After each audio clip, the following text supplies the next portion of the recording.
car's up on the rack now. Now it's time to start taking the engine out. We gotta get the blower off, the valve covers, all that stuff off before we pull the engine so we have enough clearance. Pull the exhaust off, get the front fascia off, get the hood off, and that'll get us room to start pulling accessories and whatnot off so we can start pulling the engine out. So we have to remove the factory supercharger, and in its place is going to be the new Gen 4 Whipple 2.9 liter. The factory supercharger peaks out at about 800 wheel. We just got the supercharger off. Now we're going to take off the direct injection, valve train, water pump, and all the accessories on the front of the engine, and then underneath it's really just converter bolts, bell housing bolts, and then we'll have it out. So removing the engine, doing it in the shop back home is relatively straightforward because I have all the tools and everything that I need. Here I didn't bring necessarily every tool that I would normally use. Once we get it on the stand, we'll be able to pull the heads off and get it down to a short block and rotating assembly so we can start the build. Having the engine on an engine stand is like a new step for me. The way I do things is I kind of break things up into big pieces, and having the engine out and everything disconnected and putting it on a stand is basically the start of a new stage, I would say, for me. We have the engine out, and now we're going to disassemble it to a short block. We're going to pull all the covers, the damper, all the valve train, cylinder heads off, and basically it's going to be a short block before we start putting new parts on. The way the Gen 5 engines are set up is all of the pans and gaskets and everything are siliconed on, and it's possible to do it in the car, but for sake of quality of work and not having to deal with dripping oil over your head, we go ahead and pull the engine out. It gets it right in front of you. You know you do everything right. You don't have to second guess yourself. We're gonna pull the camshaft out. We're gonna put the new cam motion cam in and the new front cover with the VVT delete and start putting this engine back together so we can get it back in the car and get closer to making power numbers. So pocket bikes, we were talking about it over and over, like, hey, what other fun stuff can we do? And then a bunch of these guys were offering us bikes. They weren't gonna get here in time. I said, heck, let's just buy the bikes. And how much weight do those things hold? They hold up to 300 pounds. Oh yeah, we're golden. 4 boxes just showed up. Charlie's got a smirk on his face. I'm not sure what's going on. Somehow out of the blue, Charlie decides to pick up 4 brand new pocket bikes. And these things are cool, man. They're like 30, 40 mile per hour freaking pocket bikes. They're red and black, Speed Society colors. We're gonna build them up and have a little fun. So we have unused space up top of Speed Society headquarters, which by design, by the architect, we actually designed as a creative space. Pretty much what we're doing is we've been yanking out the grass, laying new Swiss tracks down there. It's finished, came out amazing. Let's go see what they're doing. The creative team for Speed Society is kind of a new adventure. I'm the creative director. Yeah, we'll give some inspiration and say, hey, I think it should look like this, and then boom. Take it to the next level. That's it. This is Evan. I'm Evan Wendin. I do motion graphics and special effects for Speed Society. They brought me on to spruce up the already awesome video content that they have. As the particle moves through 3D space, you can adjust to see how much it actually shows. And this is Oliver, who is actually filming right now. And really what I do is just try and bring entertaining content. Everybody needs to be entertained, and that's the one thing I can bring to the table. Oh, there you are. Sean, come on. We gotta get you set up before Ron gets here. Sean showed up the other day, and first day was getting acclimated and whatnot, and so the second day we wanted to do something fun. So we just got this Hot Wheel track, we put it all together, and we decided to do a $100 bet. We're going El Camino. So we got it all set up, and we're about ready to race. At the end of it, we're gonna see who wins and takes home the $100.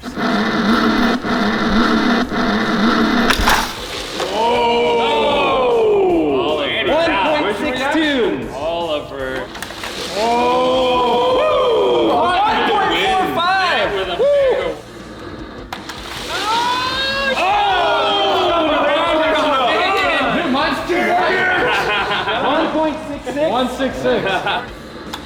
Oh, we got red line. 1.57 to foul. Oh.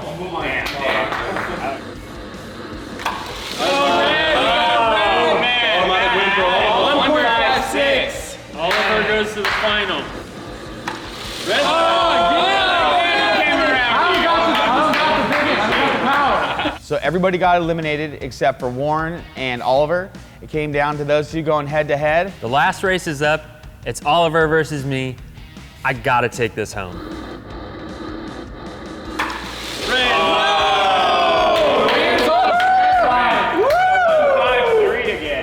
Nice. Super stoked. Took home the $100. Dinner's on me, boys. Hot wheel drags are over, and we're gonna go to Taco Tuesday real quick, take Sean out. Tonight we're gonna take Sean out to this place called El Camino. It's down by the airport. It's got an open air patio. It's pretty cool because the planes fly right over. It's super loud, but it's really cool. I mean, the planes are so close you can see the bolts on the bottom of them. It's pretty insane. Yesterday, these guys got the engine pulled, fully disassembled, and everything looks like it's ready to go back on, but Ron's not here yet. Tried calling him, tried texting him, phone went straight to voicemail and getting no response. Ron just landed, and he's alive. That's good. So I don't know what these guys are all afraid of. I never miss a flight. I'm always on time. I'm Mr. Logistics. I just came out of LAX. I'm heading to San Diego, but they're blowing up my phone thinking that I'm asleep or in bed or missed a flight. I got this. I'll be there, guys. How are you? I'm good, Long man. time? I'm telling you. Yeah? Good to see you, buddy. Yeah? What's up, man? How are you? Good, how are you? I'm good, I'm good. How's the flight? It was awesome. Yeah? First class all the way. Yeah, there you go. Yeah. Everybody's excited to see Ron show up. We've got some big plans for fun things to do. Oh, Jesus Christ on a crutch. What? What? That's so funny. Yeah, my name is Ned Dunphy. I'm one of the customers of Vengeance Racing out of Georgia. Yeah, so this guy just shows up, dude. Shows up one day, we're all working, hanging out, whatever, filming, and he comes up, he's like, hey, I'm Ned. I brought a couple of photos here of myself. Which, so by the way, this is a little bit of a joke we got going back and forth, but I autographed those and gave them out at the races, and the guys are just having too much fun making fun of me. So just because I know Ron and Sean and Mike are going to get homesick, if you can leave those in your shop in some random places where they can find it, they will get a huge ride out of it. Absolutely. Yeah, you came here. Ron brings a level of professionalism, charisma, character, and just a level about him that it's professional yet personal. Lingenfelter gave us a very nice and very expensive fuel system. It will be our first time using it.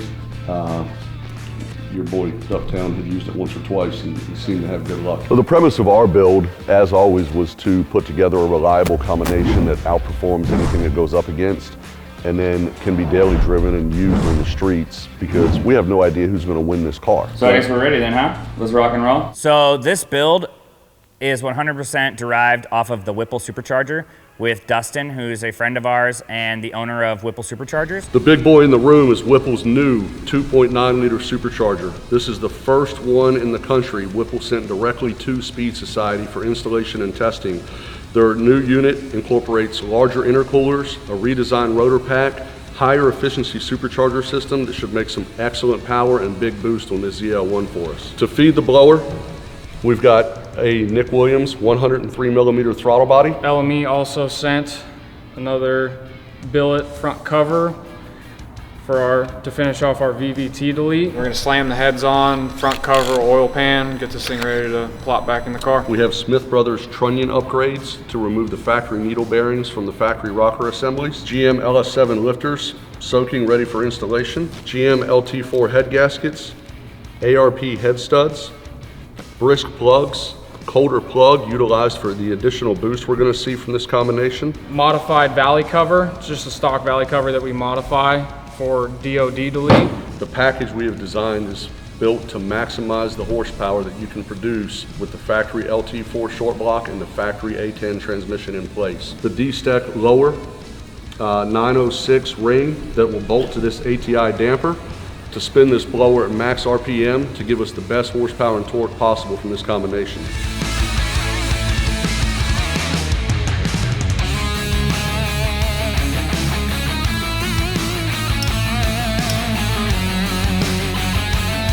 Now that we're done with the mechanical side of the engine, we have the camshaft in, we have the heads on, we have the valve train set up. Now we can start thinking about actually putting the engine back into the car. It's time to get it off the stand and back into the car where it belongs.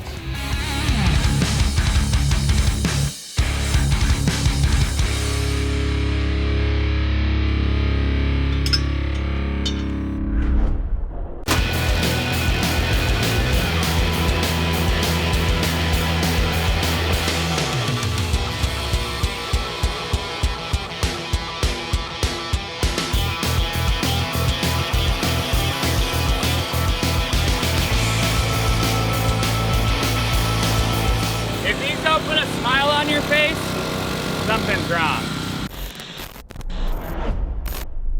Find out what Data's doing, and Jeff. Jeff leads the customer service side, and then Data here probably has a coding window up and probably doing something magical. All this work goes into the ability to win the car. So every $5 you spend, you get an automatic entry, and then we have our own membership platform because we grew out of all of the stuff that was offered, and this guy was the brains behind that. How's customer service going? We're doing good. Yeah? Knocking them Low out. tickets? Low tickets. Everything's good, looking really good. Happy customers. No complaints. ACG Automotive pretty much specializes in, I mean, they do a lot of cars, but they pretty much specialize in Mercedes and GTRs. Yeah, I mean, you know, the timeline for Mercedes is pretty simple. You know, I mean, we're blessed, turbos are on top. So we'll pop those out in and out in a day. So the Mercedes, I really had no idea what we were gonna do besides just throw out a car that's badass already. And then everyone's like, you can't, it's Speed Society. Like, what are you just gonna do, throw a family car out there? We offer upgraded turbochargers for late model turbocharged vehicles, primarily European vehicles. A turbocharger is an exhaust-driven pump, and it forces a lot of air in the motor and makes a lot more horsepower. Most cars these days are coming out turbocharged, and those turbochargers that come from the factory have a lot of limitations. So we unlock those limitations and unleash ungodly amounts of power. Well, James is here, and we're gonna have a little bit of battle. We're over here working on the Camaro, and him and Jay are gonna start ripping apart the Mercedes to get the turbos in.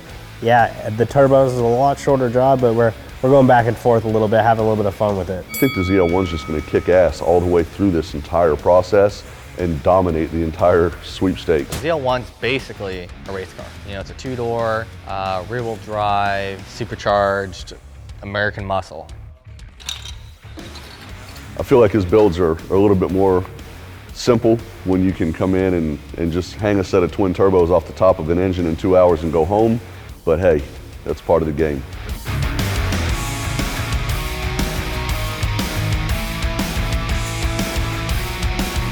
So internally, they're completely different.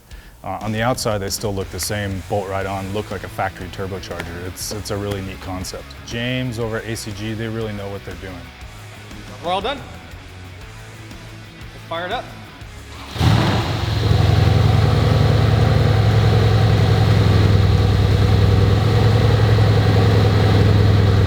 So we're racing today? Yeah. I'm pretty sure that we're faster today. All right. So we just went ahead and installed the pure turbos on the 2015 C63. So we're gonna load the tune probably tomorrow, maybe another day when we get some time out of the shop, come back over here and do that. Outside of that, we're done. So we're out. Ron was going.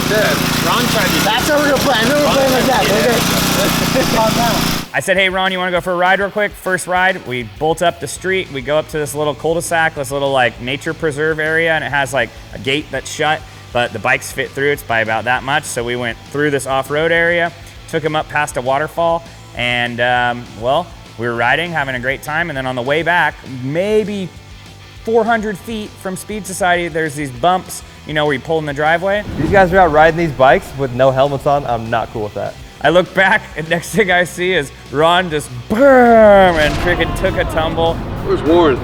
Who put this thing together? There was literally nothing you could do. I mean, the handlebars did like this, and I knew it, so I grabbed the triple tree, and you couldn't turn it. There was just nothing there. So I'm like, at that point, you're just along for the ride.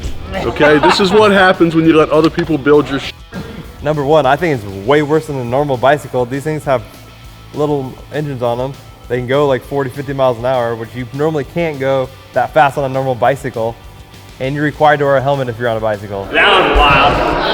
That was well worth it. Thank you for the Pocket Bikes. Next time on Beyond the Build. Everybody's gonna be sore tomorrow is all I have to say. Charlie's trying to keep it a surprise from me. We went pretty hard. So Matt and Morgan decided to step outside their little box for once. Went out and borrowed a Polaris slingshot from a friend of theirs.